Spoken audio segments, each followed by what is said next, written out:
Welcome to my bullet journal setup for the month of January. I'm so excited for the new year, and we are just going to get into it. I am using a template that I made in Canva, but I did illustrate all of the designs. All the bows are my own drawings. You can find this template in my Etsy shop if you would like to print these out and add any of these designs in your own journal. So I'm just writing a little hello January. I love incorporating hand lettering, and I also decided to make my own washi tape because I'm an artist and I can do that.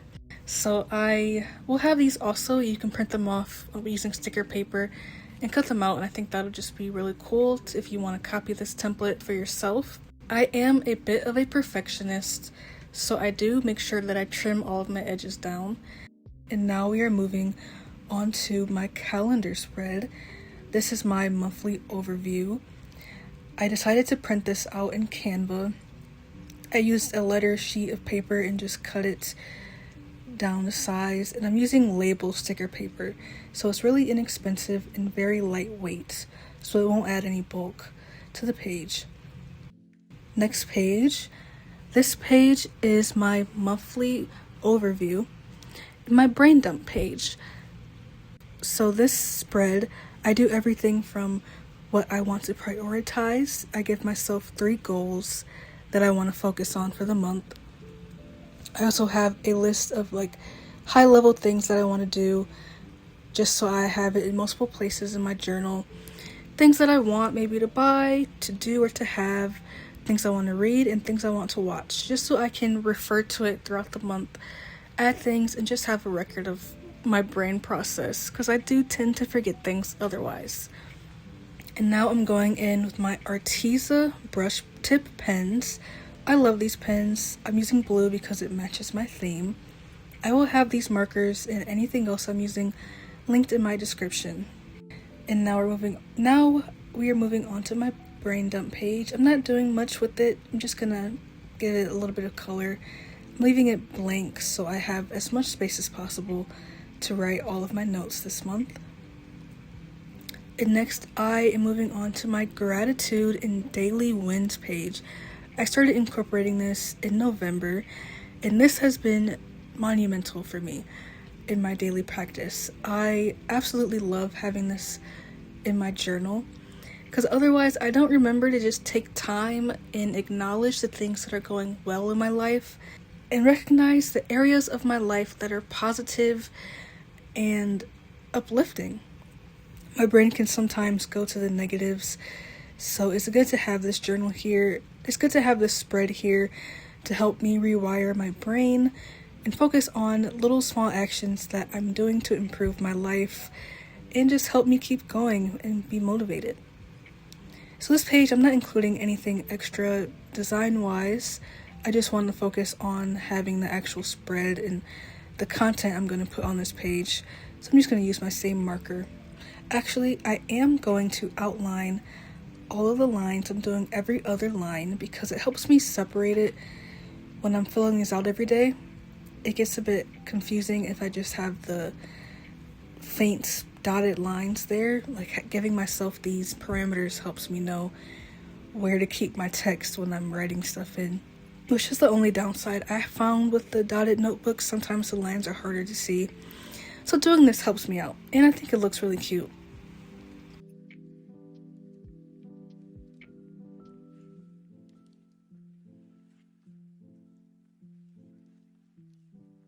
Before we move on, I wanted to see if I liked adding these illustrations here, so I'm cutting my stickers down a little bit, and I'm gonna add this mini one here because I think that looks so cute.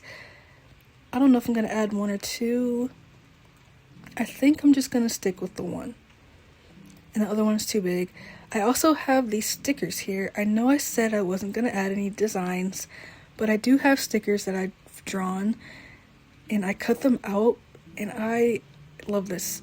I made all these stickers for my brand, Mariah Monique Design. It's a stationery shop on Etsy. But for now, these are not available, so let me know if you want me to do mini sticker packs, and I might have that on my shop. So let me know in the comments. I printed these out for myself because I made all of these designs. I just drew them over the years, and I want to start incorporating them more so they're not just on my iPad and like I'm actually using the stuff that I've made. These are all affirmation based and self-love themed, which is perfect for this spread because I want to cultivate self-compassion and as much self-love as possible because I sometimes struggle with that. So we're going to be putting these on, and I'll show you what a few of them look like up close.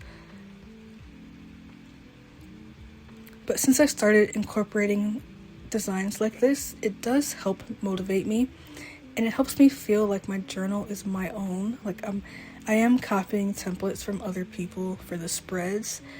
A lot of my spread ideas are from various YouTubers, which I will have linked in the description. If I did use some of their spreads, I will have their videos linked so you can refer to them. There's a few that I really love. Amanda Rach Lee is one of them. And then there's another one. She's an amazing bullet journal YouTuber. So I will have her videos linked. And now we're moving on to the next page. This is my habit tracker page, and the last page I have filmed because my camera cut off. So I'm gonna do this little Dutch door, which is my first time doing this in my journal. So I'm gonna be using my tape to hold it in place, and then I have it reinforced with tape on the inside so you can see how the flap works. And I am going to be using these trackers that I printed off. I measured it to make sure that it fits my journal, and it's A5 size. So I have a habit tracker and a symptom/mood tracker. So I'm tracking like 5 moods and like 10-15 symptoms. And then I'm also tracking like 18 or so habits, which is a lot, but some of them are very minor. Like, did I take my vitamins today? Did I leave the house? Like, it's kind of just random things that I might not forget that I've done. And yeah, my camera cut off. I feel so bad about that, but we're just gonna keep going, and I'll show you my overview once I finished all of the drawings and little doodles. So you'll see how the spread turned out. And then I also did my layouts for the weeks. This is how I like to do mine. And then I have a little reflection page, and that's it. Thank you so much for watching, and I will see you in my next video.